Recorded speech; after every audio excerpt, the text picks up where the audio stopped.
Hello everyone, कैसे हैं आप सब। आप सभी का एक बार फिर से मेरे चैनल हलचल इन बॉलीवुड पर स्वागत है। आज की जनरेशन शायद इस एक्ट्रेस को ना पहचानती हो, लेकिन इनके फेशियल एक्सप्रेशंस देखकर वो भी हंसी से लोटपोट हो जाएंगे। 60 और 70 के दशक में भले ही सिनेमा लवर्स इनका नाम ना जानते हों, लेकिन इनके एक्सप्रेशन से इन्हें बखूबी पहचानते थे। इंडियन सिनेमा में शायद ही कोई ऐसी एक्ट्रेस हुई होगी जिसके फेशियल एक्सप्रेशंस ना केवल उसकी एक्टिंग की जान थी बल्कि उनकी पहचान भी थी। मैं बात कर रही हूँ एक क्रूर, चालाक लेकिन फनी चाची का किरदार निभाने वाली एक्ट्रेस मनोरमा के बारे में। मनोरमा इनका असली नाम नहीं है, बल्कि इनका असली नाम इरीन आइजैक डेनियल्स है। मैं ये दावे के साथ कह सकती हूँ कि आप भले ही इनका नाम अब तक ना जानते हो, पर इनकी तस्वीर देखकर इनके किए रोल्स आपको जरूर याद आ जाएंगे और आपको ये पहचानी पहचानी लगने लगेंगी। मैं ये भी दावा कर सकती हूँ कि सीता और गीता मूवी में किए गए इनके किरदार आपको हंसा हंसा कर मार डालेंगे। वैसे मनोरमा हमेशा से फिल्म इंडस्ट्री में इसी रोल में नहीं आई थी, बल्कि इनकी जर्नी बेहद दिलचस्प है। मनोरमा का जन्म पाकिस्तान लाहौर में 16 अगस्त 1926 को हुआ था। उनके पिता इंडियन क्रिश्चियन और माँ आयरिश थी। इनके परिवार से कोई भी फिल्म इंडस्ट्री में नहीं था। उनके पिता एक इंजीनियरिंग कॉलेज में प्रोफेसर थे, लेकिन माँ बाप दोनों को म्यूजिक से बेहद लगाव, इसलिए उन्होंने अपनी इकलौती बेटी को क्लासिकल डांस और म्यूजिक दोनों में ट्रेनिंग दी। मनोरमा एक दिन अपने स्कूल में परफॉर्मेंस दे रही थी जब एक फिल्म मेकर आर.के. शौरी ने उन्हें देखा। उन्होंने उनके पिता को मनाया कि वो मनोरमा को फिल्म में काम करने की इजाज़त दे। उस वक्त सिनेमा में खूबसूरती के साथ साथ कला की भी कद्र होती थी। मनोरमा महज 10 साल की थी जब उसे बाल कलाकार के तौर पर साइन किया गया था। जब वो 14 साल की हुई तो एज ए हीरोइन वो खजांची मूवी में कास्ट की गई। मनोरमा ने कई पंजाबी फिल्में भी की थी जो सुपर हिट रही थी। वो पंजाब में बेहद पॉपुलर थी और जिनकी फिल्म पंजाब में सबसे ज्यादा देखी जाती थी। मनोरमा का करियर धीरे धीरे आगे बढ़ ही रहा था कि भारत और पाकिस्तान का बंटवारा हो गया। मनोरमा मुंबई आ गई। मुंबई आने से पहले ही उन्होंने एक्टर राजन हक्सर से शादी कर ली थी।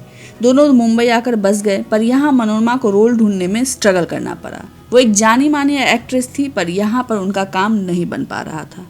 बम्बई में रहने वाले एक एक्टर चंद्रमोहन ने न केवल उन्हें काम ढूंढने में मदद की, बल्कि उन्हें मुंबई में रहने के लिए प्रेरित भी किया। 1948 में दिलीप कुमार की आई फिल्म घर की इज्जत में उन्हें दिलीप कुमार की बहन का रोल मिला। मुंबई में आने के बाद उनके लीड एक्टर की जर्नी खत्म हो गई थी और उन्हें अब कैरेक्टर रोल्स मिलने लगे थे। धीरे धीरे पॉजिटिव रोल भी मिलने उन्हें बंद हो गए, क्योंकि उनका वजन बढ़ने लगा था।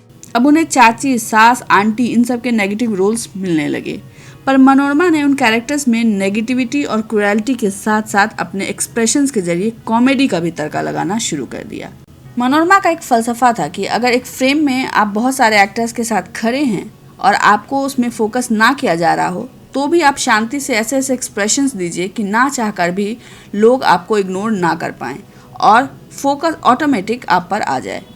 उनका यह पैतरा काम भी करता था। यही वजह थी कि मनोरमा की पॉपुलैरिटी वक्त के साथ बढ़ी और उन्होंने अपने करियर में लगभग 150 से भी अधिक फिल्मों में काम किया। उनके आईज एक्सप्रेशंस, उनके आईब्रो के एक्सप्रेशंस, उनके फेस के एक्सप्रेशन, उनके फनी एक्ट्स लोगों को बहुत पसंद आते थे।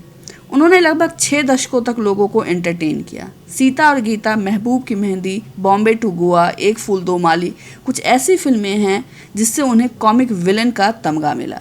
70 के दशक के अंत तक उन्हें काम मिलना लगभग बंद हो गया था। मनोरमा का कुछ कारणों से अपने पति के साथ तलाक भी हो गया था और संतान के नाम पर सिर्फ उनकी एक बेटी थी जो शादी करके विदेश में बस गई थी। मनोरमा ने सर्वाइवल के लिए सीरियल्स में भी काम करना शुरू कर दिया था। 1983 के बाद लगभग 22 साल बाद 2005 में उनकी आखिरी फिल्म वाटर आई थी, जिनमें उनके रोल को काफी सराहा गया था। वाटर में उनका कैरेक्टर एक विधवा का था, जो कि बहुत ही सीरियस रोल था। वाटर में उनका किरदार उनके लिए ही लिखा गया था और एक वक्त ऐसा भी आया था जब फिल्म के सारे कैरेक्टर्स को रिकास्ट किया गया, लेकिन सब एक्टर्स को बदला गया, लेकिन उनको नहीं बदला गया। मनोरमा का कैरेक्टर मनोरमा ने ही निभाया। दीपा मेहता की यह फिल्म विधवाओं से जुड़ी कुरीतियों पर बनी हुई थी, जिसमें मनोरमा के साथ साथ लिजा रे और जॉन अब्राहम के कैरेक्टर को भी खूब सराहना मिली थी।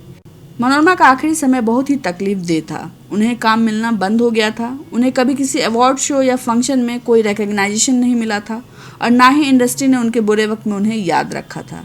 2007 में मनोरमा को ब्रेन स्ट्रोक आया, जिससे वो बिस्तर पर चली गई। उनकी बात करने की क्षमता चली गई, उनके कई फेशियल एक्सप्रेशंस चले गए, उनके कई कॉम्प्लिकेशन हो गए। आखिरी वक्त में उनकी बेटी ने उनकी देखभाल की। साल 2008 में 15 फरवरी को उनका देहांत हो गया। मनोरमा एक ऐसी एक्ट्रेस थी जिसने सभी तरह के किरदार किए थे और वो अपने वक्त में बहुत सारे एड में भी नजर आती थी। अगर आज के जनरेशन की बात की जाए तो आज की जनरेशन उन्हें सोशल मीडिया पर याद करती है, उनके फेशियल एक्सप्रेशंस को इमोजीज से कंपेयर करती है, जो कि एक बहुत बड़ी अचीवमेंट है। चलिए आज के लिए बस इतना ही। अगर आपको ये वीडियो पसंद आता है इसे लाइक और शेयर करें, चैनल को सब्सक्राइब करना ना भूलें और वैक्सीन जरूर लगवाएं। Thank you so much.